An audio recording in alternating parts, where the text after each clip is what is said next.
Sungguh Pro M adalah rumah kedua bagi banyak orang, apalagi yang setia setiap Sabtu malam kebaktian.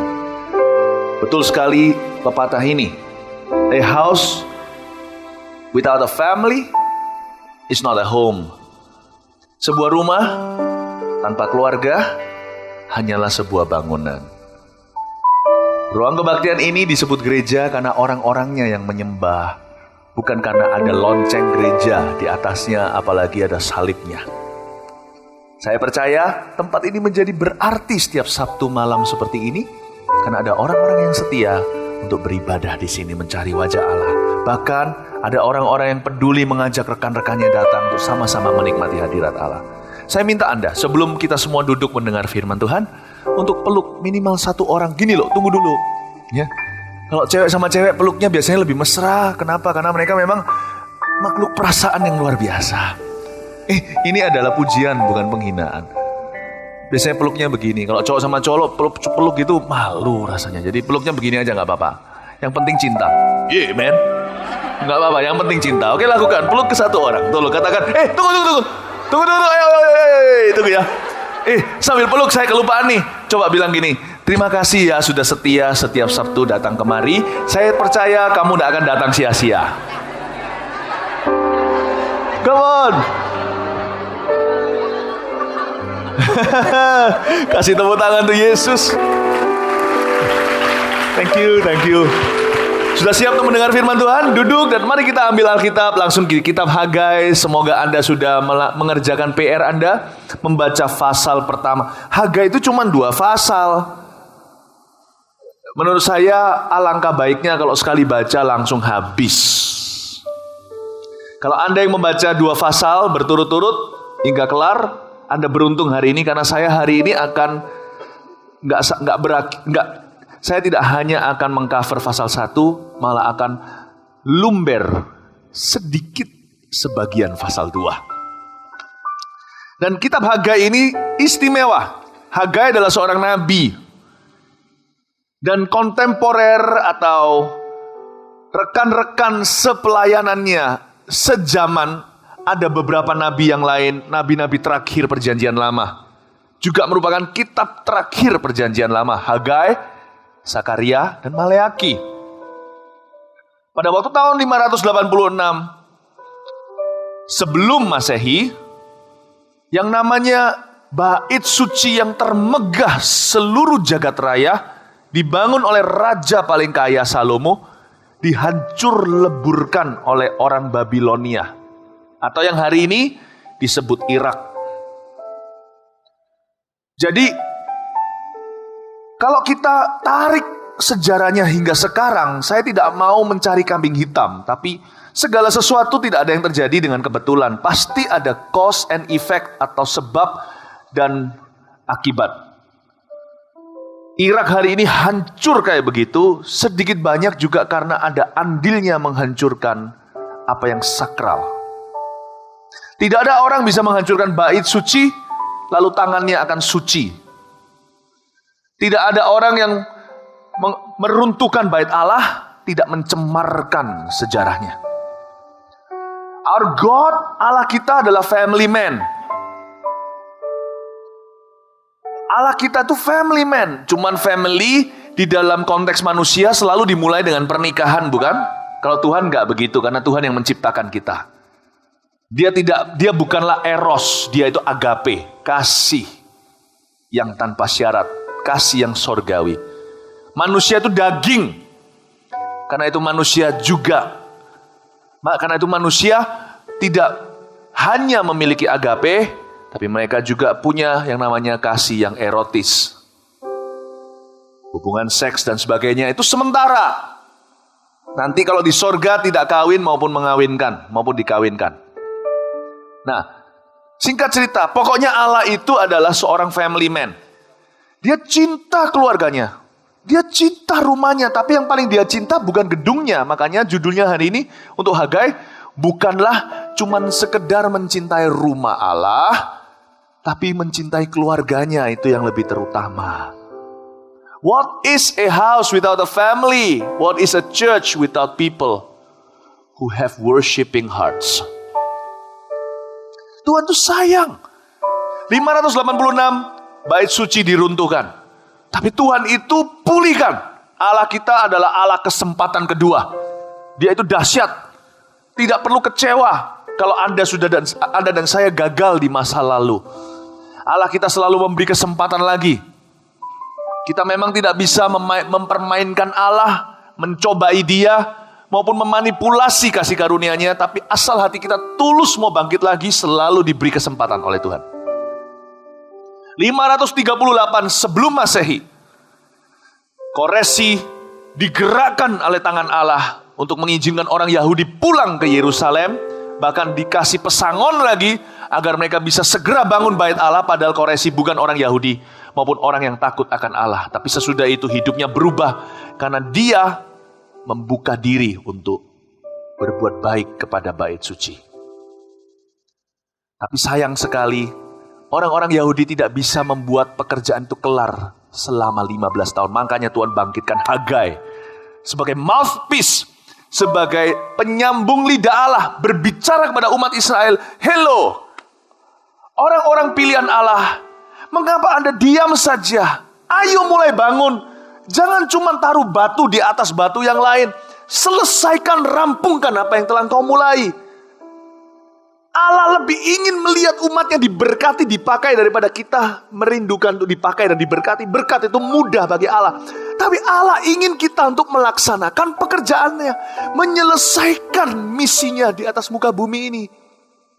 Tuhan itu rindu melihat panggilan Tuhan atas hidup kita itu digenapi. Dan panggilan itu tidak melulu tentang diri sendiri. Panggilan kita itu terlalu gede untuk kita nikmati sendiri. Terlalu besar untuk kita bisa genapi dengan kekuatan sendiri. Kerajaan Allah bukan one man show. Kita butuh keluarga Allah untuk merampungkan semua panggilannya di dalam hidup ini. Ya. Seperti rasul-rasul itu loh. Tuhan panggil mereka menjadi penjala manusia. Ikan pun dibuat suatu perkara yang ajaib oleh Tuhan. Mereka mendapatkan ikan sampai mau koyak jalannya. Perahunya pun mau tenggelam. Petrus harus memanggil perahu-perahu yang lain agar supaya firman Allah digenapi dalam hidupnya. Panggilan Tuhan itu terlalu luas. Hanya sekedar bagi kita untuk hidup, makan, kerja, sukses, kawin, punya anak, mati. Panggilan Allah atas hidup setiap kita selalu melibatkan keluarga Allah. Tidak ada di antara satupun di antara kita di sini yang bisa berdiri sendiri. We need each other. Without each other, none of us is complete. Tanpa satu sama lain, tidak ada satupun di antara kita yang lengkap. Rencana Allah atas hidup seorang individu yang sudah diselamatkan oleh Tuhan selalu melibatkan kelompok yang lebih besar. Amin, Bapak Ibu Saudara. Ya. Nah, sekarang pada tahun 538, si orang-orang Yahudi kembali ke Yerusalem. Mereka juga tidak bisa rampungkan selama 15 tahun. Hagai berbicara, dia buka suara. Ayo, rajin lagi untuk menyelesaikan pekerjaan Tuhan. Mari kita sekarang baca Hagai pasal yang pertama. Ajakan untuk membangun kembali bait suci. Sekarang kita sudah mengerti sedikit background, tadi itu cuma latar belakang. Ajakan untuk membangun kembali bait suci di sini sebenarnya adalah ajakan untuk mencintai rumah Tuhan dan keluarganya. Apa yang saya ajarkan selama 2 minggu ini kepada Pro-M, saya berdoa akan membangun kehidupan rohanimu masing-masing. Tuhan sangat tertarik dengan kehidupan rohani setiap jemaat Pro-M. Jadi saya berdoa agar setiap Anda dibangkitkan lewat pengajaran ini. Ayat pertama, pada tahun yang kedua, zaman Raja Darius, dalam bulan yang ke-6 pada hari pertama bulan itu, datanglah firman Tuhan dengan perantaraan Nabi Hagai kepada Zerubabel bin Sealtiel, Bupati Yehuda, dan kepada Yosua bin Yosadak, imam besar. Bunyinya, beginilah firman Tuhan semesta alam. Bangsa ini berkata, sekarang belum tiba waktunya untuk membangun kembali rumah Tuhan. Maka datanglah firman Tuhan dengan perantaraan Nabi Hagai, katanya, bunyinya, apakah sudah tiba waktunya bagi kamu untuk mendiami rumah-rumahmu yang dipapani dengan baik? Dalam bahasa aslinya, your luxurious homes. Rumahmu yang luks, yang didekor dengan rapi dan profesional oleh insinyur. Kau mendiami rumah-rumahmu yang dipapani dengan baik, sedang rumah ini tetap menjadi reruntuhan. Garis bawahi di ayat 2 ada kata, sekarang belum tiba waktunya. Itu kata-kata yang keluar dari mulut umat pilihan Allah, bangsa Israel. Sekarang belum tiba waktunya. Ayat 4, protesnya Allah juga perlu digaris bawahi. Rumah ini tetap jadi reruntuhan. Sementara engkau tinggal di rumah-rumahmu yang baru. Rumah ini tetap menjadi reruntuhan. Pertanyaan saya waktu saya baca ayat-ayat pertama dari pasal pertama, saya bertanya, mengapa ya orang-orang Israel ini kok sengaja mengulur kelarnya bangunan bait suci? Apa mereka tidak cinta sama Tuhan? Waktu kita baca Alkitab, apalagi kalau menyinggung orang-orang yang di masa lalu, jangan kita sok benar, lalu kita menghakimi mereka. Karena semua firman Tuhan yang tercantum di dalam Alkitab ini ditulis untuk kita, berarti kita juga punya tendensi atau kecenderungan yang sama. Setiap kali saya baca Alkitab itu, saya harus GR dan hati-hati. Setiap orang-orang yang dipakai Allah, diberkati di sini, saya boleh GR, itu untuk saya. Karena Alkitab ini ditulis untuk saya. Alkitab ini adalah kebenaran Tuhan segala zaman. Jadi gak cuma untuk zaman Hagai. Di zaman 2014 pun berlaku. Saya kan GR. Wah, ini pasti untuk aku. Tapi kalau ada sesuatu pelanggaran, suatu kejatuhan, atau suatu kelalaian, saya gak boleh berkata, itu orang-orang bodoh sekali. Mengapa mereka menyembah patung lembu sapi? Kita juga kok. Jangan lihat patung lembu sapi itu. Mereka adalah orang-orang yang menyerah pada tekanan mayoritas. Kita juga seringkali menyembah berhala itu tanpa sapinya. Kita tunduk sama tekanan. Ketika Harun ditegur sama Musa, kenapa kamu buang semua anting-anting umat Tuhan dijadiin lembu emas? Dia bilang, mereka tekan aku gak punya pilihan. Semua berbuat gitu. Kalau aku gak ikut, malah aku nanti dikucilkan. Semua orang menyembah berhala itu. Namanya ketakutan. Waktu saya membaca tentang Hagai, kenapa umat Tuhan begitu lalai? Saya harus hati-hati. Di sini saya bukan GR, tapi saya harus waspada. Mungkin saja itu saya. Kenapa ya? Lalu saya mulai tanya sama Roh Kudus waktu baca ayat ini. Tuhan, kira-kira mengapa umat Tuhan itu begitu lelet? Kalau soal apa yang Tuhan paling inginkan, kenapa mereka lelet? Apa mereka gak cinta sama Tuhan? No. Waktu saya renungkan, ternyata umat Tuhan ini gak sengaja lelet. Kalau Anda dan saya gak percaya, coba aja ulur apa yang bisa kau lakukan dan kerjakan hari ini ke esok hari. Tak terasa 15 tahun berlalu sudah. Mengapa? Karena hidup kita zaman ini gak jauh beda dengan zaman itu. Hidup kita itu selalu terburu-buru. Kita itu seperti dikejar hantu tiap hari. Benar. Harus ketemu orang ini. Telepon si itu. Jangan lupa selesaikan tugas yang berikut. Jam sekian harus di sana. Tanggal sekian tugas ini harus kelar. Bulan sekian saya harus kembalikan, saya harus bayar hutang. Lalu selalu begitu. Selalu ada sesuatu yang segera dan mendesak. Bahkan kalau nggak hati-hati, umat Tuhan akan menjadi need oriented. Driven by needs. Driven to fulfill needs. Atau selalu tergesa-gesa hidup hanya untuk satu tujuan tanpa sengaja. Yaitu untuk memenuhi kebutuhan. Jadi selalu pikiran kita itu tiap hari dikejar-kejar dengan yang namanya apa yang perlu kulakukan sekarang. Apa yang segera dan apa yang mendesak. Problema kita terletak pada nilai-nilai kita. Kerohanian tanpa kita sadari merosot luar biasa sekali. Bukan karena kita tidak cinta Tuhan, bukan karena kita tidak berapi-api, tidak berterima kasih, bukan. Tapi zaman menyeret kita seperti ada arus yang lebih kuat dari kita. Kalau kita tidak punya prinsip yang kuat dan melawannya, kita pasti terbawa. Oh ya, saya juga. Saat teduh itu tambah susah bagi saya setiap hari. Bahkan di hari-hari di mana saya kira santai sekali. Hari-hari ini tiap kali saya pulang kantor ya, saya merasa kerjaanku belum kelar, belum selesai. Setiap hari saya dikejar dengan perasaan itu. Jam sekian meeting sama ini. Lalu saya beritahu sama di gereja, siapkan mobil dan kendaraan, saya langsung keluar ketemu dengan orang yang itu. Lalu setelah itu baru keluar, sudah ada telepon, saya ditunggu oleh yang sebelah sana. Waduh, seperti juggling luar biasa. Pada saat itu saya berkata sama dunia, leave me alone just for 5 minutes. Saya tutup pintu, saya kasih jangan ganggu, tanda jangan ganggu. Saya kadang-kadang matikan satu lampu, mungkin teman-teman yang di meja sekretaris di luar itu mungkin perhatikan. Saya diam dan saya tanya sama Tuhan, Tuhan, bawa aku pergi dari sini, tubuhku masih di sini, saya nggak ngilang. Saya bukan David Copperfield. Tapi bawa jiwaku pergi jauh sekarang. Selamatkan aku dari 3 momokku yang perlu, yang segera dan yang mendesak. Tolong diatur ulang segala prioritasku Tuhan. Masalah manusia selalu seputar nilai-nilai dan prioritasnya. Saya tidak mau tahu lagi apa yang perlu segera dan mendesak.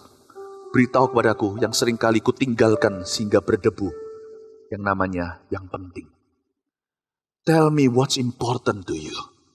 I wanna listen. Please, not what's urgent. Not what's necessary. Not what's urgent. But what's important to you, Lord. I want to listen. Saya matikan lampu. Saya gak mau matikan semua lampu nanti. Dikiranya saya tertidur di jam kantor. Saya diam. Saya berkata, Tuhan, selamatkan aku dari 3 momok ini. 3 monster yang semakin menggerogoti hidupku. Saya berkata, tell me what's important, Lord. Tell me. Then he speaks. My goodness, beautiful. Pertumbuhan rohani itu bukan ketika sibuk loh saudara. Ketika hatimu tenang dan mendengarkan. Dia akan buka mulut bicara dan memberitahumu bukan apa yang perlu, apa yang segera dan mendesak. Apa yang penting di matanya. Aku tidak mau 15 tahunku berlalu begitu saja. Tanpa terasa, dari before 30. Tahun ini saya akan jadi langsung lompat before 50.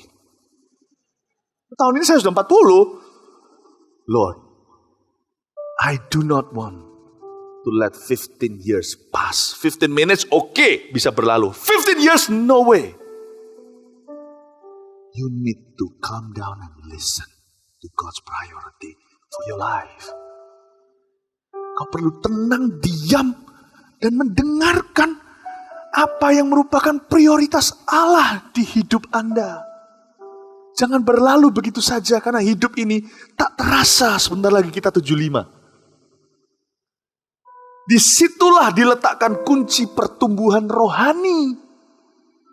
Itulah yang membedakan orang yang datang ke gereja untuk ibadah dengan orang yang ke gereja untuk mencari wajah Allah. Yang satu datang dengarkan khotbah, yang satu datang cerna khotbah, dapat suara Allah. Ya Allahku, apa yang kau hendak bicara kepadaku? Tolong beritahu aku, apa yang engkau anggap penting di matamu? Dan kadang-kadang jawaban Tuhan tidak sesuai dengan prioritas kita. Amin Bapak Ibu Saudara. Jadi perhatikan ini. Ketika mereka berkata sekarang belum tiba waktunya, bukan berarti mereka lakukan itu karena tidak cinta. Tapi karena mereka gak punya waktu. Sekarang belum tiba waktunya. Nanti dulu. Ya Tuhan, tunggu ya. Tunggu Tuhan, wait. I'll be right here always waiting for you, kata Tuhan. Ya, tapi Tuhan suruh tunggu sampai kapan? Rumah ini tetap jadi reruntuhan. Nah, sekarang masuk kepada prioritas keluarga Allah. Rumah Tuhan dan keluarga Allah. Apa hubungannya dengan keluarga kita? Apa hubungannya dengan saya? Saya jelaskan sedikit ya.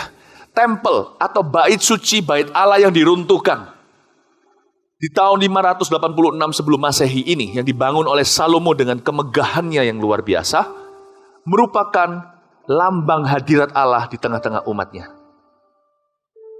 Dan juga tempel ini adalah focal point, poin vokal hubungan umat Israel dengan Allahnya. Tuhan sangat peduli. Tuhan itu kepingin sekali mengangkat iman umatnya. Tuhan itu ingin sekali memperbesar wawasannya seluas sorga. Tuhan mau bilang sama umat Tuhan begini loh.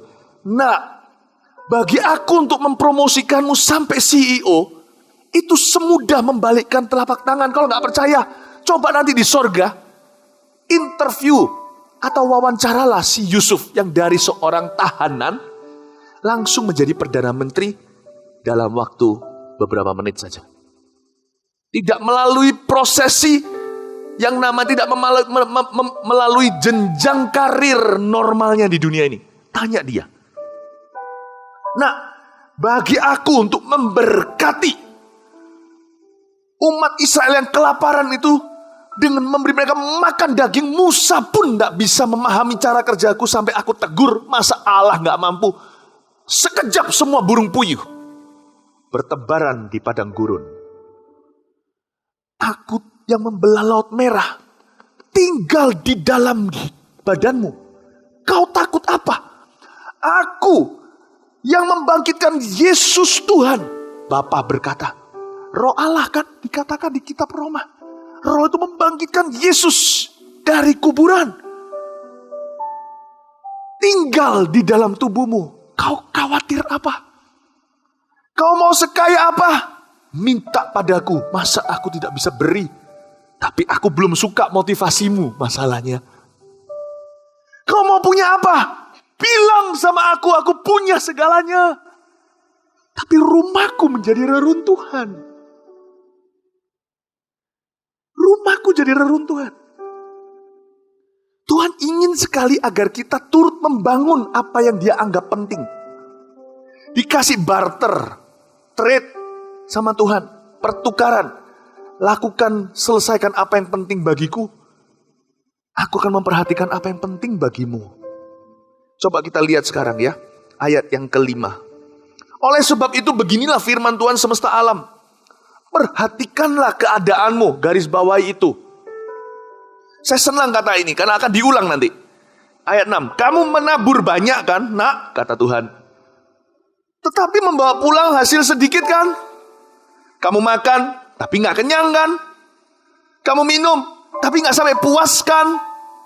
Kamu berpakaian, tapi kenapa badanmu tetap kedinginan? Tetapi badanmu gak sampai panas. Dan orang yang bekerja untuk upah, ia bekerja untuk upah yang ditaruh pada pundi-pundi yang berlobang, atau seolah-olah akunmu di bank itu ada pintu belakang. Nah, perhatikan. Tuhan itu bukan pencuri. Yesus berkata, aku gembala. Aku masuk lewat pintu. Bahkan akulah pintu itu. Di Yohanes 10. Pencuri, dia selalu masuknya lewat jendela. Lompat tembok. Ku kalahkan satpam dan melompat tembok, haleluya. Nah, itu pencuri. Tuhan Yesus tidak pernah mengambil sesuatu berkat dari hidup anak-anaknya tanpa ngomong di depan dan di belakang. Ini dia ngomong di depan, ngomong di belakang juga. Tuhan itu meskipun semua miliknya, kalau dia ambil sesuatu dari kita, dia selalu buka bicara. Lain cerita dengan pencuri, ekornya pun tidak dapat dicari. Tuhan bilang gini, ya kan? Lalu kita, bukankah kau menabur banyak, menuai sedikit? Kemana itu emas yang kau taruh di guci? Gucinya pun tidak terlihat sekarang. Karena bukan cuma emas itu kau cairkan, jual demi sebuah modal, dan ujungnya tetap tidak mendapat keuntungan, malah lenyap, raib emasmu.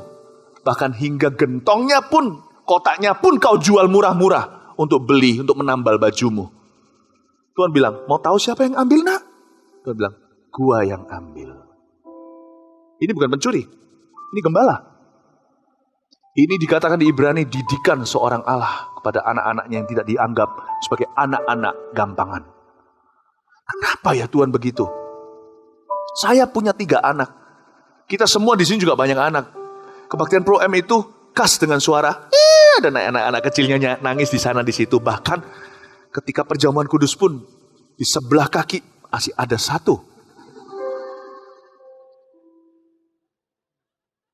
Saya mau beritahu satu hal, kita semua yang punya anak, kita tahu lah ya. Kalau kita seorang pendidik yang baik, ketika kita mengambil suatu hak anak kita pasti akan memberitahu dia kenapa. Itu berarti kita sedang memberi dia sebuah pelajaran berharga. Kenapa dia grounded?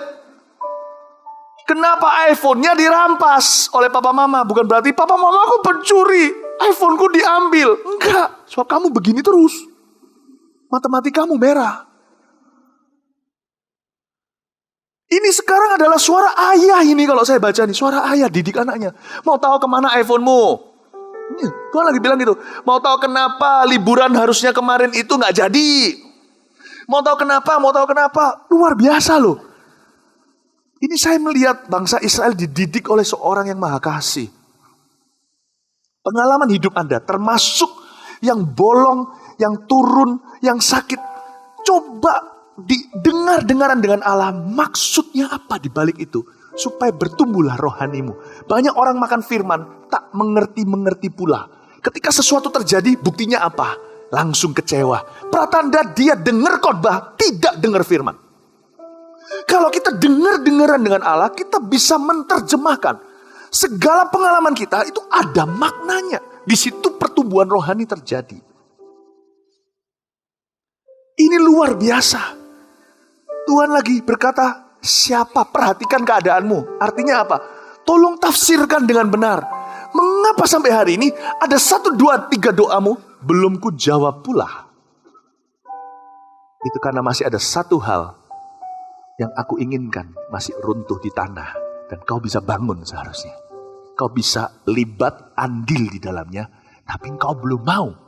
Selama kau gak mau, iPhone-mu gak kembali kepadamu.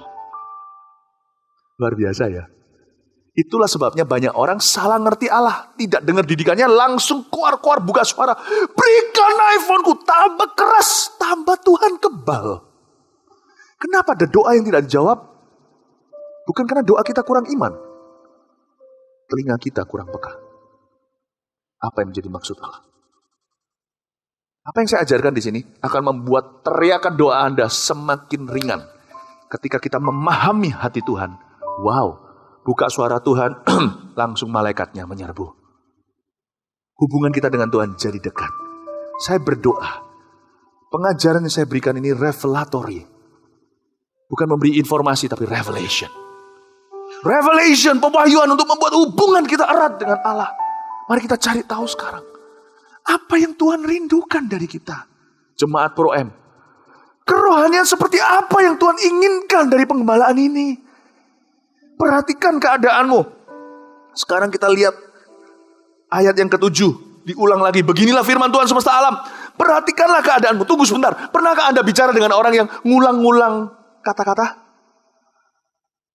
Saya pernah loh bicara dengan orang gitu. Kemungkinan bisa jadi orang itu mulai pikun. Atau kemungkinan terjadi mungkin orang itu gagap. Atau mungkin karena orang itu begitu karena dia lupa Allah kita. Kalau kita baca Alkitab harus mengerti. Sesuatu diulang 2 kali. Itu super penting. Itu di hatinya Tuhan itu ada tempelan warna kuning itu loh. Apa namanya itu? Sticky notes. Tuhan juga pakai sticky notes, tahu nggak? Ketika dia ulang itu sticky note. Karena Tuhan kita bukan gagap, tidak pernah lupa. Dan dia tidak pikun. Jadi kalau dia ulang, itu berarti emphasis. Penekanan. Sekalian masuk ke sekolah Alkitab sedikit ya. Untuk bisa mengerti kalau kita baca itu gimana tafsirkan firman Allah. Saudara-saudara, dia ulangi lagi di ayat 7. Perhatikan keadaanmu. Jadi, ayat 8 ya. Naiklah ke gunung, bawalah kayu, dan bangunlah rumah itu. Maka aku akan berkenan kepadanya. Dan akan menyatakan kemuliaanku di situ, firman Tuhan. Kamu mengharapkan banyak, tapi hasilnya sedikit. Ketika kamu membawa ke rumah, aku mengembuskannya. Oleh karena apa? Tuhan bertanya. Aduh, kalau Tuhan mulai tanya, itu berarti ada pelajaran berharga. Sebab Allah kita gak pernah tanya. Dialah jawaban. Kalau sampai tanya, itu kita harus semi menemukan sendiri, mencari jawabannya. Papa ambil iPhone-mu. Kenapa? Kalau anak itu ikut-ikut sarkastik dengan papanya, dapat hukuman ganda. Papa yang ambil kok malah tanya sama aku kenapa? Papa yang harus beritahu kenapa. Papanya bisa begini. Alamak, kau belum mengerti juga. Tambah lama iPhone-nya di tangan papa, tidak kembali ke tanganmu. Kalau papa tanya, Papa ambil iPhone-nya. Adik kira mengapa? Nah, jawablah.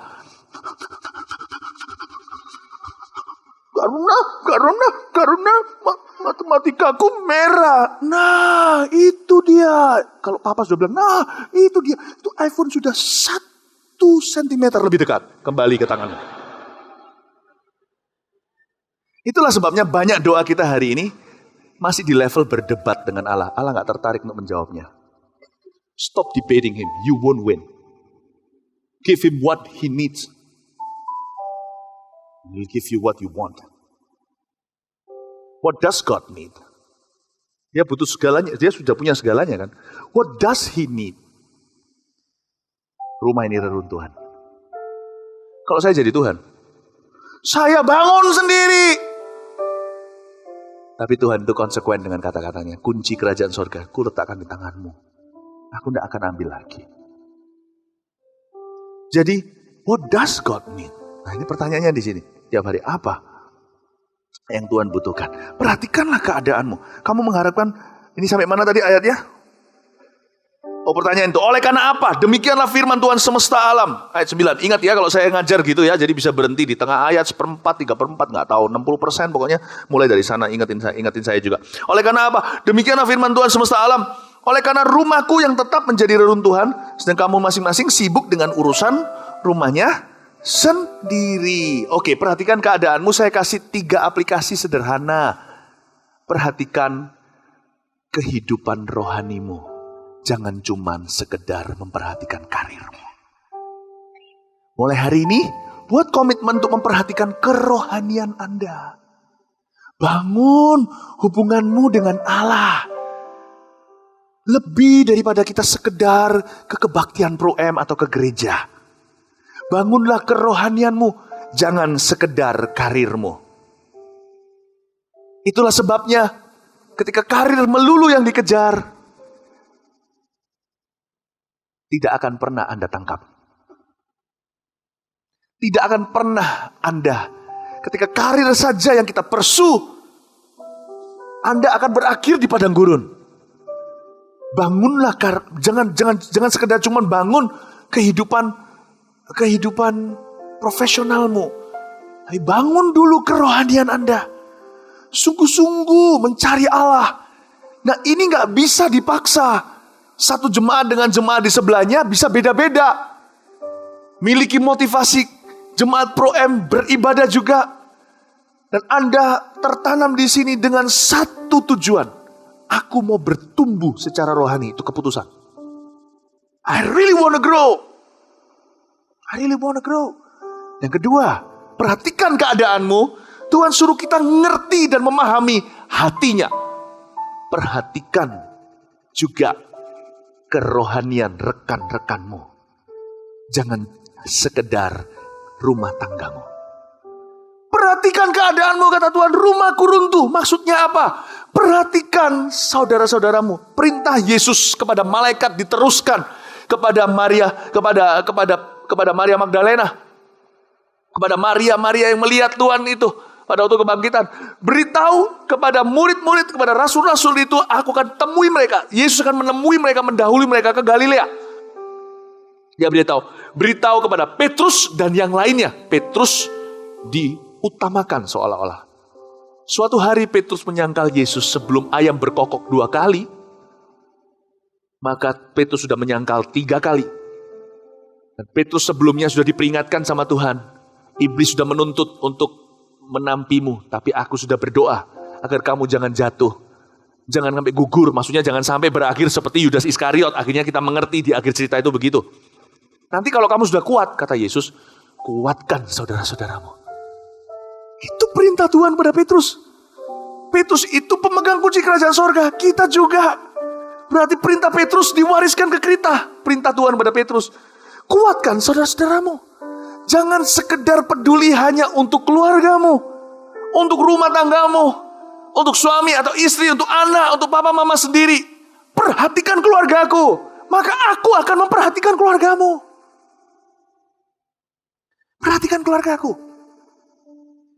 Kepadamu kupercayakan. Itulah masalah Habil dan Kain kan. Kain ketika ditanya Tuhan, di mana adikmu? Dia berkata, emangnya aku penjaga adikku? Tuhan berkata, iya. Tuhan berkata, iya, kamu penjaga adikmu. Kenapa darahnya berseru dari tanah, menjerit kepadaku? Tidak kebetulan Habil itu kuciptakan jadi Laol. Atau si anak kedua, adik kandungmu. Aku mau tahu. Kita ini dipanggil sebagai makhluk sosial. Bukan karena dunia mengatakannya, tapi karena memang itulah DNA gambar rupa Allah. Allah pun Allah Bapa, Putra, Roh Kudus Tritunggal. Enggak sendirian. Kita dipanggil tidak untuk peduli pada diri sendiri. Detik kita lakukan itu, maka ada sesuatu yang runtuh antara kita dengan Tuhan. Karena itu Tuhan berkata apa?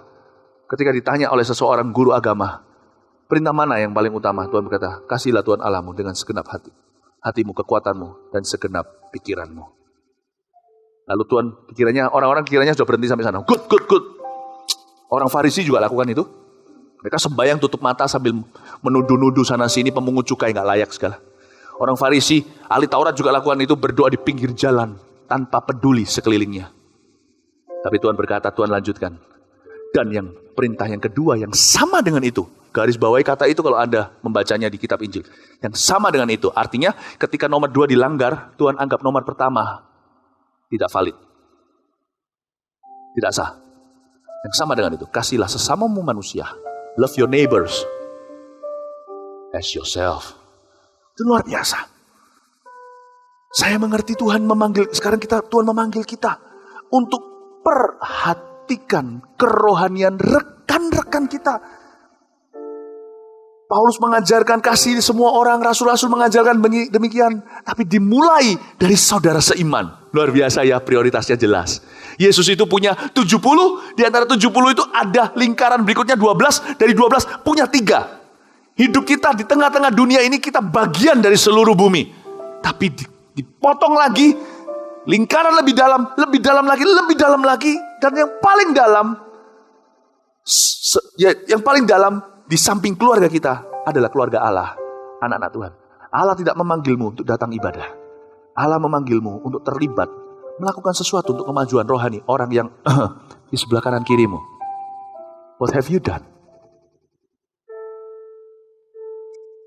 Allah tidak pernah menciptakan benalu, orang yang datang ibadah serap sebanyak-banyaknya. Yang gitu gak bisa bertumbuh.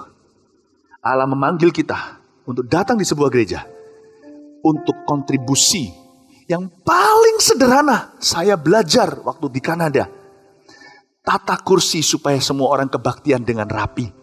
Tapi saya lakukan dengan segenap hati. Tuhan terima itu sebagai persembahan, seperti Tuhan menerima persembahan dari tangan Habil. Dia terima itu sebagai sesuatu harum.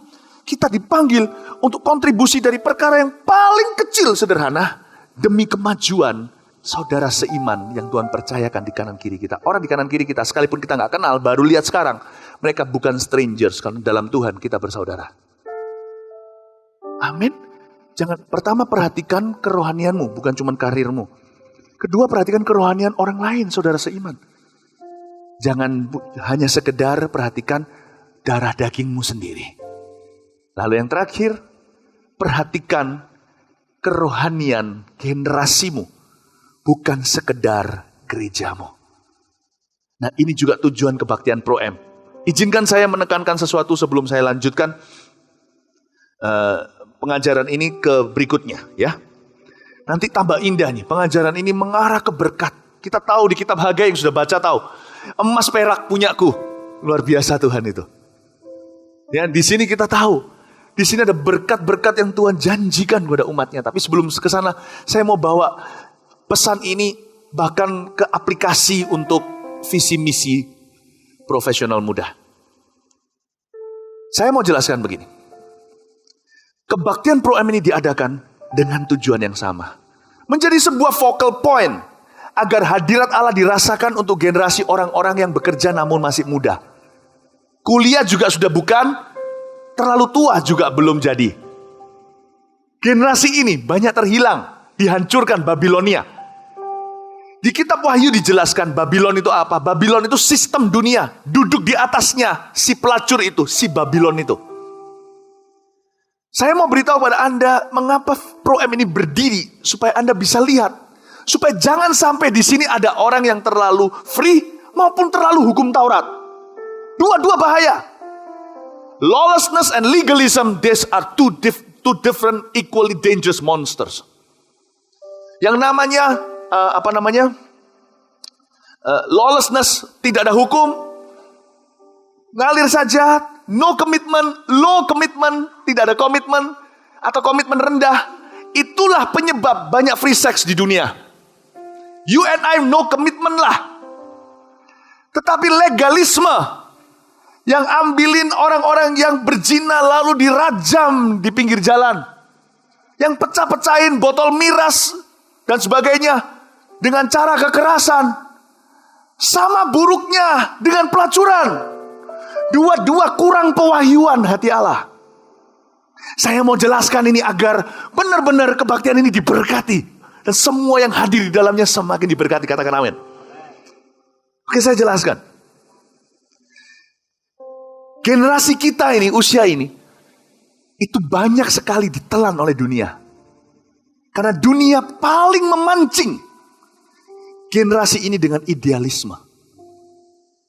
Idealisme, bukan idealisme, angan-angan, cita-cita.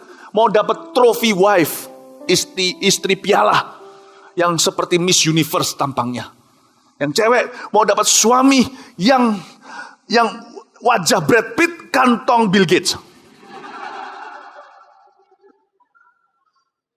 Dan kita mengejar cita-cita. Dari kontrakan punya rumah. Satu gak cukup, aku harus invest berikutnya. Apartemen mana, ruko mana, tanah mana yang bisa aku beli. Dari toko mau buka cabang, mau punya pabrik. Ini adalah usia di mana Yesus ditaruh di atas tempat tinggi, ditunjukkan dunia, tunduk sekali kau tahu. Sekali saja tunduk sama setan, ku beri semua ini kalau kamu mau kompromi. Inilah usia di mana kita susah bicara sama partner kita. Kalau mereka datang dari luar negeri contohnya, dan mereka minta wanita, kita bisa berkata tidak, itu susah sekali. Minimal minum lah, bawa gua ke klub lah. Susah sekali, susah banget. Kalau lebih tua mungkin lebih bisa, orang lebih toleransi karena family. Nah, usia ini susah sekali. Dianggap seperti pecundang, gak berani untuk menjamu teman. Ini usia yang paling rawan. Dan di luar sana, gak anak Tuhan, bukan anak Tuhan, ditelan Babilonia, si pelacur, duduk di atas monster itu. Berdirinya gereja ini, gereja Pro M, bukan gedungnya. Gedungnya ini sudah ada. Kebaktian umum juga pakai ini, AOG juga. Visinya sendiri, bukan terpisah untuk berjalan sendiri, tapi untuk menjangkau di luar sana generasi kita yang terhilang. Letak jantung Tuhan itu persis ada di generasi ini. Generasi tengah gentayangan. Allah mengerti Yesus itu digantung di kayu salib. Di sorga tidak, bumi pun tidak kakinya tidak kena. Yesus tahu apa artinya tanggung di tengah, digantung di sana sampai mati. Banyak generasi kita digantung di sana. Ini adalah generasi zombie. Berdirinya kebaktian ini sebagai focal point agar mereka mengerti ada hadirat Allah untuk usia segini.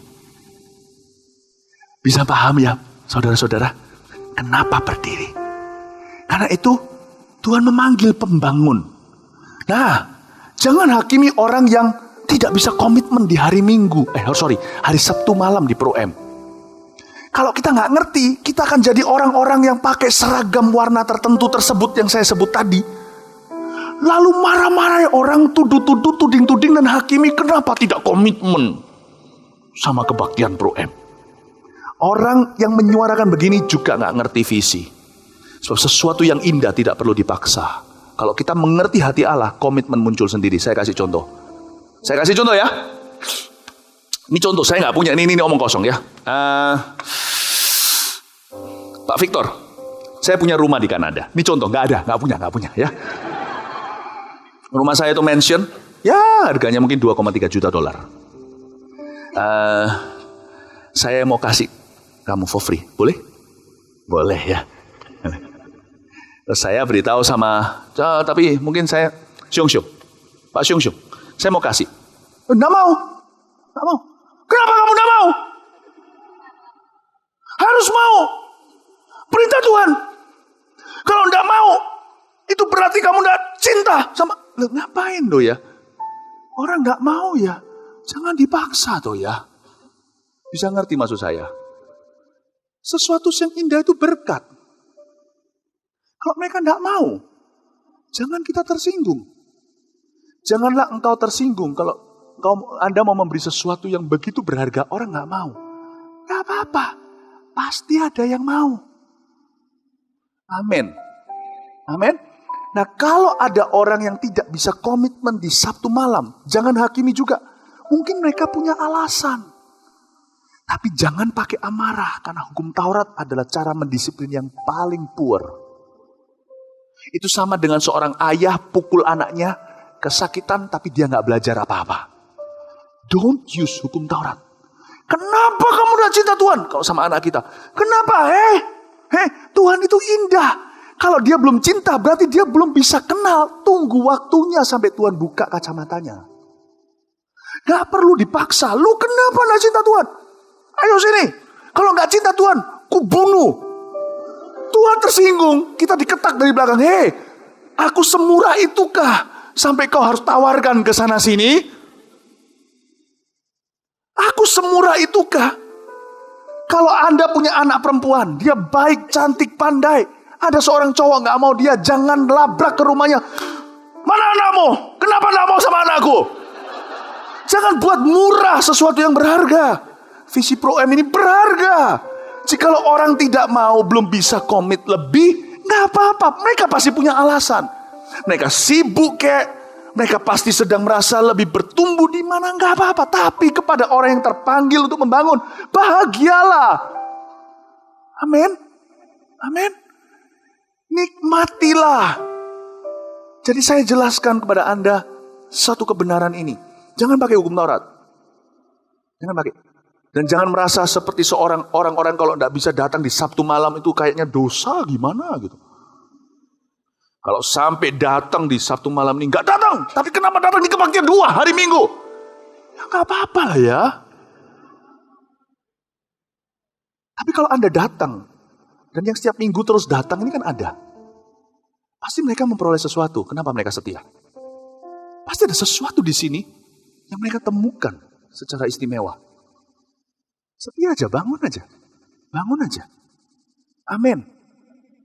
Kenapa Pro M ini berdiri? Ada suatu panggilan untuk membangun misi Yesus Kristus kepada generasi yang gentayangan ini. Some may not be called. Gak tentu semua orang terpanggil. It's okay. But some are called. Beberapa terpanggil. Setialah yang terpanggil. Amin. Tidak semua orang bisa melakukan apa yang saya lakukan. Tapi saya cinta apa yang saya lakukan. Tidak dibayar pun saya mau. Demikianlah spirit yang bebas dari hukum Taurat. Tidak semua orang mungkin akan ibadah di sini. Tapi aku senang di Sabtu malam ini aku belajar sesuatu. Lanjutkan. Jangan sampai cuman kerohanianmu, bawa sampai ke kerohanian rekan. Jangan berhenti di sana, bawa sampai kerohanian generasimu yang mati gentayangan di luar sana. Bawa mereka datang ke sini. Jangan marah, jangan tersinggung kalau Anda sendirian. Bangun sendiri, gak apa-apa. Saya melayani Tuhan, itu karena saya cinta Tuhan. Hari ini saya punya banyak asisten, saya senang sekali. Karena pekerjaan saya jadi lebih ringan. Saya punya beberapa personal asisten. Sekretaris juga punya. Beberapa asisten gembala-gembala juga punya. Gak apa-apa. Tapi andai kata omong kosong semua mereka akhirnya minta mundur, saya gak akan tersinggung. Wong saya mulai pelayanan itu dari awal di Kanada gulung-gulung kabel, nggak ada asisten, nggak ada sekretaris. Kalau nggak ada cleaning service di sini, saya nggak keberatan. Wong dulu di Vancouver, Kanada, saya yang ambil tisu-tisu yang dijatuhkan oleh jemaat. Saya ambil Alkitab yang ditinggalkan. Saya melayani Tuhan itu karena senang, bukan karena terpaksa. Kalau sana nggak mau ikut melayani dengan saya, it's okay, saya jadi jongos lagi. Saya mau, wong dulu saya jatuh cinta sama pelayanan waktu saya jadi jongos kok. Have such a spirit, free spirit. And this place will be filled with the freedom of the Holy Spirit. Jangan taruh yoke, kuk di atas siapapun juga. Never, hati-hati, jangan sampai. If you're happy, that's contagious enough. Kalau engkau senang melakukan apa yang kau senang lakukan, Tuhan tambahkan karena imanmu menular. Tidak ada yang lebih menular, tidak ada api yang lebih ganas. Tular menularnya seperti sukacita. Sukacita Tuhan kekuatanku. The joy of the Lord is my strength. Bener loh. Hari ini saya malah sampai yang Alkitab aja ada yang bawain. Itu bukan karena saya gak bisa bawa Alkitab gue sendiri. Hati, saya bisa. Malah bicep saya gak kalah sama bicepmu. Itu karena I want to share the joy of ministering the word.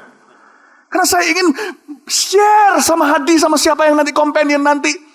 Saya ingin share sama kalian sukacitanya melayani Tuhan. Bahkan anak saya Jeremy lagi nggak di sini. Ini saya pakai headsetnya, dia yang cetek. Kalau di sini nanti ada yang berkata tolong di on kan, tuh Jeremy yang on kan. Terus terang jangan bilang sama anak saya onin sendiri gampang kok nih. Ini mati. Tes, ya. Saya bisa sendiri. Kenapa saya libatkan Jeremy? Bukan karena saya kalau tidak dibarengi, saya nggak mau melayani. Kalau saya tidak dibantu, saya gondok. Saya akan ngambek. Enggak. I can do all these things myself. I can. I'm happy. Makanya Tuhan tambahkan di kanan kiriku orang-orang yang turut melayani. Why? Because I'm a happy servant. Anda mau lihat Pro M bertumbuh? Just be happy. And holy of course. Kalau Anda lakukan itu, boom, spreading. Ketika engkau berikan cook, kalau enggak datang, tidak komitmen. Kalau kita mau date ya, saya sama istri saya mau date. Kalau saya gituin dia atau dia gituin saya, buyar tuh date belum mulai. Kalau enggak datang, enggak komitmen, kita lakukan. Kalau saya langsung fokusnya kepada untuk membuktikan, mati gua. Cinta enggak natural. Komitmen is komitmen. Tepat waktu. Tapi saya lakukan, saya tahu mengapa. Karena saya cinta. Dan kalau saya lakukan itu, lain kali saya mau lebih lagi. Itu kuncinya more of you. Not being commanded to do, but happy to do it. Mau bertumbuh CG-nya? Just be happy. Saya kepingin kalian semua datang, tapi kalau kalian nggak datang, saya di sini nyembah muji sendiri. Saya senang, happy. Bener loh. Bener, saya jadi ingatin Tuhan, iya ya, kamu melayani itu karena apa Philip? Saya tanya Tuhan, iya karena happy Tuhan. Kamu dulu jatuh cinta sama pelayanan kapan? Ketika kamu jongos sendiri. Iya. Jadi jangan pernah kita merasa terpaksa membangun rumah Tuhan. Ini yang orang Israel lupa selama 15 tahun. Bersukacita. Mereka jadi robot. Sukacitanya hilang. Kasih mula-mula tiada lagi. Tuhan ingatkan kenapa mereka kembali ke Yerusalem. Menurut titah Darius, menurut titah Koresi. Mengapa? Karena mereka cinta rumah Allah. Layani dengan senyum dan tertawa. Pertumbuhan akan menggila, percayalah saya. Amin. Nobody wants to follow a bunch of zombies. But people want to follow those who are holy and happy. They want to find out their secret, baby. Tidak ada orang mau mengikuti zombie, tapi orang yang holy dan happy, semua orang ingin mengikuti. Apa rahasiamu? Kenapa begitu mudah dan begitu hidup? Aku mau tahu ada apa dengan kalian. 10 orang bukan Yahudi memegang puncak jubah satu orang Pro M. Dan berkata, ada apa dengan kalian ya? Kalian gak ikut-ikutan narkoba, seks bebas segalanya. Tapi saya lihat hidupmu itu betul-betul bermakna. Berarti mereka belum mau, tapi lama-lama mereka pasti gak tahan. Ketika mereka capek dengan dosa, mereka akan cari kalian. Gimana ya kalian ini, a bunch of young people, kalian beda. Dibilang kalian apes enggak, dibilang kalian bodoh juga enggak. Ada apa? Aku belum bisa ngerti imanmu. Karena memang belum lahir baru kan. Tapi dia berkata, yang kayak gini nih, aku kagum. Meskipun dia belum mau ikut, minimal dia kasih kekaguman dulu. Sebagai first court atau deposito di depan. Sebagai uang muka di depan. Aku kagum. Udah, biarin dia tetap ngerokok, tetap main perempuan, tetap dia clubbing, tetap alkohol. Tapi lama-lama suatu hari itu kan ada akhirnya. Dia lihat ada apa dengan kalian ini. Anak muda yang penuh sukacita. Saya dengar loh, kebaktian Sabtu malam kalian itu, aduh banyak orang. Pernah sekali aku datang lalu kerasa gitu, aduh damai gitu dia, damai. Gak tahu ya, pulang itu aku sedamai gitu. Tapi habis itu dugem lagi. Biarin aja, kuat-kuatan. Percayalah roh di dalam kita lebih kuat. Pasti dia akhirnya yang lemah, dia akan kembali ke sini. Tunggu aja. You just keep your joy. Just keep your joy. Keep your joy. Itulah kehidupan rohani. The joy of the Lord. Joy. Jangan lupa, kalau membangun visi rumah Tuhan, bangunlah dengan roh seperti ini. Saya tancapkan sekarang roh ini di kebaktian rohani. Amin, saudara-saudara. Jangan pakai penghakiman. Jangan pakai iri-iri segala. Jangan pakai takuran. Pakai senyum. Berkata, aku akan bangun. Amin. Anda belajar sesuatu? Perhatikan keadaan ini. Tuhan lagi bicara tentang keadaan di dalam diri kita yang sedang Tuhan buka. Sekarang kita lihat. Ya. Sampai ayat berapa? Sudah mau selesai kok nih ya. Sampai mana? Ayat 9. Sekarang 10. Oke, sekarang 10 ya. Itulah sebabnya langit menahan embunnya dan bumi menahan hasilnya. Dan aku memanggil kekeringan datang ke atas negeri, ke atas gunung-gunung, ke atas gandum, ke atas anggur, ke atas minyak, ke atas segala yang dihasilkan tanah, ke atas manusia dan hewan, dan ke atas segala hasil usaha. Lalu Zerubabel bin Sealtiel dan Yosua bin Yosadak, imam besar, dan selebihnya dari bangsa itu mendengarkan suara Tuhan Allah mereka dan juga perkataan Nabi Hagai, sesuai dengan apa yang disuruhkan kepadanya oleh Tuhan Allah mereka. Lalu takutlah bangsa itu kepada Tuhan. Maka berkatalah Hagai utusan Tuhan itu menurut pesan Tuhan kepada bangsa itu demikian. Aku ini menyertai kamu, demikianlah firman Tuhan. Ayat 14, Tuhan menggerakkan semangat Zerubabel bin Sealtiel, Bupati Yehuda, dan semangat Yosua bin Yosadak, imam besar, dan semangat selebihnya dari bangsa itu. Maka datanglah mereka lalu melakukan pekerjaan pembangunan rumah Tuhan semesta alam mereka pada hari yang ke-24 dalam bulan yang ke-6. Perhatikan kata di ayat 12, di kalimat terakhir dikatakan lalu takutlah bangsa itu. Lalu takutlah. Awal mula emosi perdana ketika mereka dengar suara Allah adalah rasa takut. Gak apa-apa, itu normal. Ketika seseorang jalannya salah, prioritasnya terbalik. Ketika ditegur, yang pertama kali muncul adalah perasaan negatif. Tapi negatif seperti itu duka cita yang mendahului kemenangan. Tapi tidak bisa sebuah pekerjaan diselesaikan dengan perasaan negatif. Ingat, perasaan takut adalah pembukaan yang baik. Tapi tidak menjadi penutupan yang parah. Mereka takut karena mereka diperhadapkan dengan hukum rohani Allah. Akhirnya mereka mengerti dan sadar bahwa mereka telah salah. Selama ini mereka salah jalan. Ketika seseorang diperhadapkan dengan kebenaran, reaksi pertama kadang-kadang silau sekali. Karena kita sudah tidur 15 tahun. Dinyalain lampu yang wattnya gede lagi. Seperti Hagai. Yang Hagai katakan itu wattnya gede. Langsung sakit di mata. Tapi sekali orang lihat kebenaran, selaput itu jatuh dari matanya dan dia bersuka cita. Karena itu di ayat 14 kalimat pertama indah. Menyambung ayat 12 kalimat terakhir ayat 12. Yaitu takutlah bangsa itu disambung dengan Tuhan menggerakkan semangat. Lalu dikatakan lagi dan semangat selebihnya dari bangsa itu. Bukan cuma Zerubabel. Semuanya dibangkitkan semangat. Lihat, dimulainya takut tapi berlanjut ke semangat. Itulah roh Allah. Itu roh Allah. Mereka diperhadapkan dengan hukum rohani. Hei, selama ini kalian lakukan ternyata salah. Prioritas kalian terbalik-balik semuanya. Yang kau perhatikan melulu karirmu, melulu tentang kehidupan cintamu, melulu tentang pokoknya dirimu. Tuhan bilang bangun hubunganmu dengan aku dulu. Ketika mereka sadar, aduh salah jalan 15 tahun. Dia takut. Takutnya berdasarkan takut kalau mereka nggak bisa dipulihkan lagi. Atau mereka takut, aduh apa ya selama 15 tahun itu yang telah kelewatan. Mereka takut. Sama dengan kalau orang koma 15 tahun bangun gitu, pasti pertama perasaannya selain senang takut. Dia lihat tempat ini asing. Dan waktu diberitahu 15 tahun kamu sudah tidak sadar, apa yang telah kelewatan? Istriku mana? Oh kamu belum nikah? Oh iya.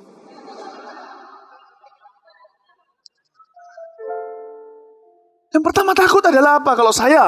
Kalau orang itu adalah saya pasti pertama juga selain mau lihat istri saya, anak saya nggak mau kelewatan 15 kali ulang tahun mereka. Takutnya itu bukan takut karena ditakut-takuti setan, takutnya bukan karena terdakwa atau dituduh. Karena di dalam Roma pasal 8 dikatakan dalam Kristus tidak ada lagi hukuman. Takutnya tuh, aduh kelewatan apa gua? Selama 15 tahun ini aku salah jalan. Aku gak perhatikan rekan. Mereka mau mati kayak mau apa, gua gembala pandir. Gak peduli, yang penting pokoknya gua survive. Pokoknya saya bisa bertahan. Karena aku bertahan itulah aku hancur. Karena satu-satunya pertahanan, the best defense is always offense. Pertahanan yang paling top adalah menyerang. Mau tahu gak Efesus 6? Semua bagian tubuh kita yang kelihatan ditutup senjata perlengkapan. Kecuali satu, tidak ada baju zirah. Ada baju ketopong keselamatan, baju zirah, ada pedang roh, ada kasut kerelaan. Cuman gak ada apa? Ketopong geger gak ada. Ada satu bagian tubuh tidak pernah dilindungi. Anda expose itu tertancap mati. Yaitu punggungmu. Ketika engkau berbalik dan berjalan ke arah yang Tuhan tidak suruh. Ketika engkau mundur, berjalan demikian, orang perang bisa mundur, tapi tetap mundur untuk maju kan, perang terus. Tapi kalau orang sudah begini, ini berarti sudah lari dari panggilan. Dia sudah letakkan semua senjata, dia berlari dan dipanah. Orang yang sudah menoleh ke belakang, sudah berhenti perang. Dia sudah menyelamatkan dirinya. Orang seperti ini, pasti jadi sasaran mati.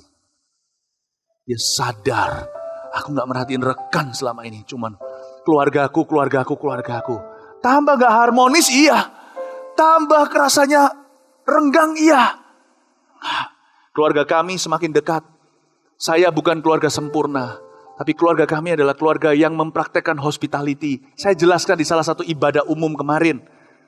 Saya jelaskan hospitality, as for me and my house, aku dan keluarga aku, kami akan melayani Tuhan di kitab Yosua. Itu bukan cuma setiap anggota keluarga masuk ke gereja, satu di departemen ini, satu di departemen A, satu di departemen B. Bukan, tapi keluarga yang hospitality. Kami tidak boleh hanya untuk take care of ourselves. Waktu kami lakukan itu, akan banyak misunderstanding atau salah paham di antara kami. Tapi ketika posisi kami bukan cuma ayah, anak, dan ayah, suami, istri, ayah, anak, ibu, anak, dan sebagainya, ketika posisi kami berubah dari sekedar itu menjadi sama-sama hamba Allah.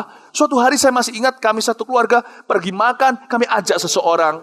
Ya kan, disesuaikan dengan budget Anda lah, gak usah pergi makan contohnya, bisa dengan cara lain kreatif.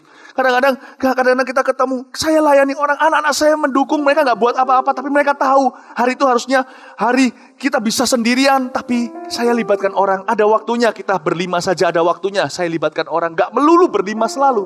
Dan ketika kita mulai bicara segalanya, anak saya dan saya tiba-tiba memiliki sebuah hubungan sesama hamba Tuhan. Itu ada bonding yang gak kelihatan. Saya selama ini, aku gak pernah perhatikan rekan, semua cuma rumah tanggaku. Selama ini cuma kebaktian, makanya hilang visinya, gak pernah melihat keluar sana ada generasi gentayangan. Ketakutan mereka, apa yang telah kelewatan. Tapi Tuhan itu baik. Di ayat 14 dikatakan Tuhan menggerakkan semangat. Ya, meskipun mereka sempat ketakutan, di ayat 14 dikatakan seperti itu. Namun mereka ujungnya membangun kembali rumah itu karena dimotivasi berkat. You know, blessings are very good motivations. Fear is the worst motivation. Cinta sama aku gak? Kalau gak cinta aku, kamu kubunuh. Itu motivasi terburuk. Tetapi motivasi yang indah selain kasih adalah berkat itu sendiri. Mereka dibangkitkan semangatnya. Mereka termotivasi dengan berkat. Lalu mereka melangkah dengan iman dan mulai membangun visi Pro M itu melalui hidupnya. Isn't that amazing? Ada orang yang datang ke gereja karena rasa takut. Kalau tidak ke gereja, mereka tidak memelihara hari Sabat, nanti dihukum Allah. Lihat ya, cuma gitu ya, pertumbuhannya ya. Top-topnya ya, pertumbuhannya ya, paling maksimal, cuman segini. Tapi lihat mereka yang datang dengan kerinduan. Mereka yang datang karena tahu saat hati kami mulai menyembah, berkat-Mu atas kami, Tuhan. Berkat-Mu atas kami. And as our hearts begin to worship, we'll be blessed because we came, oh Lord. We'll be blessed because we came. Lihat itu mereka, datangnya pun beda. Pulangnya pun tambah beda. Orang yang datangnya karena ketakutan, hari Sabat, datang. Setelah selesai, satu syarat sudah lewat. Lalu mulai dosa lagi. Iya kan, ini ngomongnya sudah gak keruan. Pokoknya kita sudah penyucian dosa. Seminggu sekali. Ada agama tertentu yang setahun berapa kali. Orang Kristen lebih rajin seminggu sekali. Tapi orang yang datangnya dengan kerinduan. Mereka datangnya pun beda. Pulangnya pun wow. Bersinar wajahnya seperti Musa. Ini exaggeration. Memangnya luar biasa. Lain bro, lain. Tuhan membangkitkan semangat mereka. Mereka termotivasi dengan berkat emas perak milik Tuhan. Aku tahu habis ini aku gak usah cari promosi. Lihat sendiri nanti. Aku habis ini gak usah. Gak, percayalah. Nanti setelah ini lihatlah. Segalanya berubah. Orang seperti itu lain. Tuhan ingin kita datang dengan energi seperti ini. Dan ini sekarang sudah lewat waktu khotbah saya. Tapi saya janji tadi. Saya akan nyerempet pasal 2 kan. Mari kita baca judulnya. Saya tepat janji. Saya tetap akan tepat janji. Ya kan? Kemegahan bait suci yang baru. Tutup buku. Saya sudah menyerempet ke pasal 2. Kita lanjutkan minggu depan. Haleluya. Orang yang diberkati Tuhan. Praise the Lord. Mari kita semua makin berdiri. Saat kami berkumpul, Roh-Mu bekerja. Ajar kami memuliakan nama-Mu.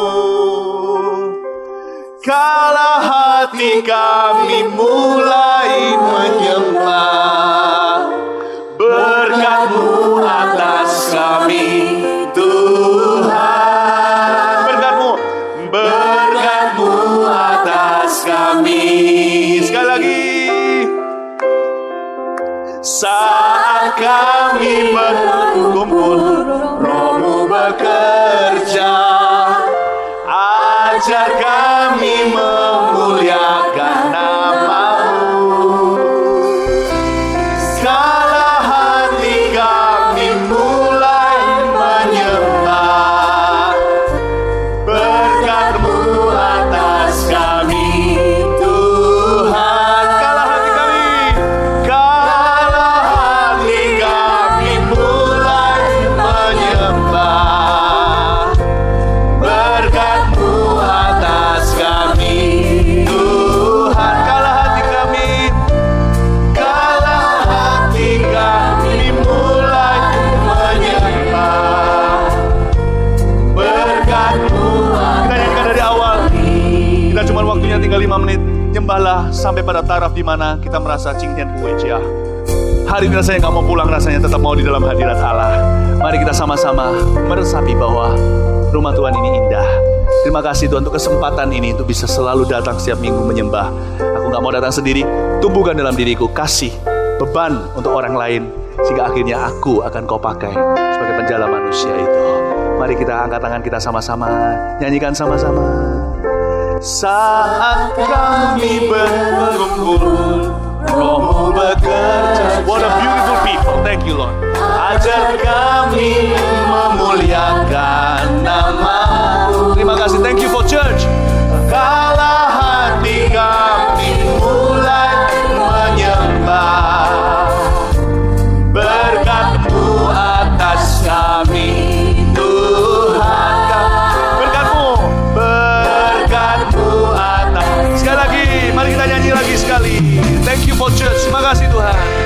saat kami berkumpul. Terima kasih Tuhan. Terima kasih untuk keluarga-Mu. Terima kasih untuk gereja. Ajar kami memuliakan nama-Mu. Oh, kalau hati kami mulai menyembah, berkat-Mu atas kami Tuhan. Berkat-Mu, berkat-Mu atas kami. Sekali lagi, saat kami berkumpul, saat kami berkumpul, Roh-Mu bekerja. Ajar kami memuliakan nama-Mu. Segala hati kami mulai menyembah, berkat-Mu atas kami Tuhan. Berkat-Mu, berkat-Mu atas. Musik saja nyanyikan. Bagian terakhir, selalu ada ruang untuk ini. Di ayat 10 yang tadi saya rencana untuk sampai ke sana, di pasal 2, saya nggak sampai, saya bacakan aja ayatnya. Ini harus selalu terjadi di setiap ibadah. Adapun rumah ini kemegahan yang kemudian akan melebihi kemegahannya yang semula. Tuhan bicara tentang keluarganya, rumahnya. Dan di tempat ini, di rumahku, di antara orang-orang yang menyembahku, aku akan memberi damai sejahtera. Demikian firman Tuhan semesta alam. Yang dimulai dengan damai dulu dengan Allah bagi setiap orang yang telah berdosa. Selalu ada ruang, seperti burung pipit selalu punya sarang. Tuhan selalu memberikan ruangan untuk orang-orang untuk bisa menemukan damai. Cuma-cuma Dia berikan. Anggaplah di depan sini, Tuhan beri kado istimewa itu, damai bagi orang-orang yang sudah berdosa dan bersalah dalam hidup ini. Kalau itu adalah Anda, baik Anda pertama kali datang bukan orang Kristen atau orang Kristen yang sudah mundur, atau sudah suam-suam buku, saya izinkan tempat ini menjadi tempat pertemuan Anda dengan Tuhan. Apa yang kulepaskan akan terlepas di sorga. Ketika nyanyikan lagu ini sekali lagi, bawa barang pribadi Anda. Dari sini kita doa berkat selesai. Anda bisa maju ke depan, mengakui dosa Anda di depan Tuhan, bukan di depan umum. Saya tidak akan menanyai Anda wawancara, tapi Anda bisa berbicara kepada Allah. Dia ada di sini. Majulah ke sini sekarang dan datang di sini. Jangan malu, Tuhan menunggumu. Maju ke depan sini, bawa hati, Tuhan akan pulihkan segera. Mari sama-sama. Na na na na na na. Minta beri tepuk tangan untuk mereka yang maju. Na na na na na na. Maju ke sini. Tuhan, kala hati kami mulai menyembah. Mari kita sambil bertepuk tangan seperti ini. Berkat-Mu atas kami. This is beautiful. This is church.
Kasih Tuhan, sama-sama. Kasih Tuhan tak berkesudahan, tak habis-habisnya rahmat-Nya,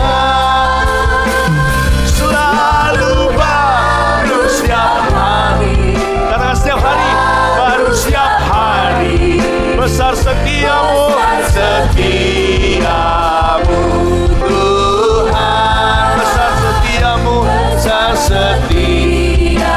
Kasih Tuhan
Beri tepuk tangan dulu bagi Tuhan Yesus.